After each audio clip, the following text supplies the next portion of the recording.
अगला प्रश्न पुणे से व्यूअर नेक्स्ट जो लाइन पर हैं प्रद्युमन कुमार इस समय लाइन पर हैं। आप बताइए, आपने जानना चाहा है, आप होम लोन के इनफैक्ट जो रिपेमेंट कर रहे हैं उसमें टैक्स जो रिबेट रही थी उससे सेंट्रिक पूछना चाह रहे हैं। ये फिलहाल अंडर कंस्ट्रक्शन प्रॉपर्टी है या आप कंप्लीट हो चुका है, पोजीशन ले चुके हैं, प्लीज बताएंगे। नहीं, मैंने ये प्रॉपर्टी 2011 में लिया था जी, और इसका भी मैं ईएमआई भर रहा हूँ, डाउन पेमेंट मैंने किया था, बट इसका पोजीशन मुझे नहीं मिला है, लेकिन मैं फुल ईएमआई पे कर रहा हूँ। तो मेरा क्वेश्चन ये है कि क्या इनकम टैक्स रिबेट मैं ले सकता हूँ अभी, या फिर अगर मैं अभी नहीं ले सकता हूँ तो पोजीशन के बाद फिर क्या प्रोसेस होगी कि लास्ट 2 इयर्स की या 3 इयर्स की जो मैंने ईएमआई पे की है उसके लिए मैं रिबेट फिर कैसे लूंगा? बिल्कुल, आपने सही फरमाया। आप जो ऑलरेडी दे रहे हैं वो पोजीशन के बाद जो आप ईयर्स का मेंशन कर रहे हैं उसमें बलवंत साहब ये जो इंटरेस्ट पोर्शन स्पेसिफिकली रहेगा और जो वो इक्वली इंस्टॉलमेंट्स में जो डिवाइड करके इसको क्लेम कर सकते हैं इंटरेस्ट पोर्शन को, वो आप इनको कैसे समझाना चाहेंगे? देखिए सौरभ जी, ऐसा है कि जो आप हाउसिंग लोन लिया है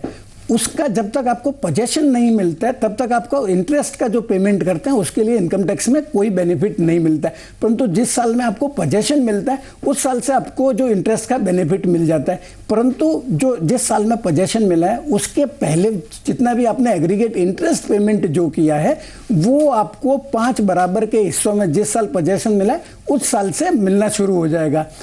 और जो रीपेमेंट किया, प्रिंसिपल रीपेमेंट किया है जिसका डिडक्शन एटीसी में मिलता है, वो आपको डिडक्शन बिल्कुल नहीं मिलेगा। जी, तो 24B के तहत जो आप इंटरेस्ट अभी पे कर रहे हैं वो पोजीशन के बाद आप इक्वली उसको डिवाइड कर लें एंड फिर उसको आप क्लेम कर सकते हैं, लेकिन एटीसी प्रिंसिपल वो जो अंडर कंस्ट्रक्शन टाइम में जो आप दे रहे हैं वो बाद में नहीं उसको कर सकते हैं। बलवंत साहब, इसमें जनरली हम देख रहे थे ऐसे सेंट्रिक एक और पीछे जो हमने क्वेरी पीछे चेक की थी,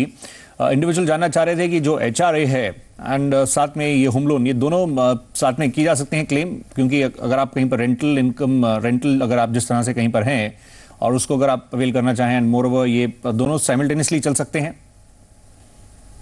देखिए सौरभ जी, ऐसा है कि इनकम टैक्स एक्ट में ऐसा कोई रेस्ट्रिक्शन नहीं है कि आप होम लोन का बेनिफिट ले रहे हैं तो आप एचआरए का बेनिफिट नहीं ले सकते। होम लोन बेनिफिट क्लेम करने के लिए जो कंडीशंस है कि लोन होना चाहिए, आपका पोजेशन वगैरह होना चाहिए, और जो एचआरए का जो कंडीशन है, एचआरए एक तो है कि आपको एम्प्लॉयर से एचआरए मिलना चाहिए,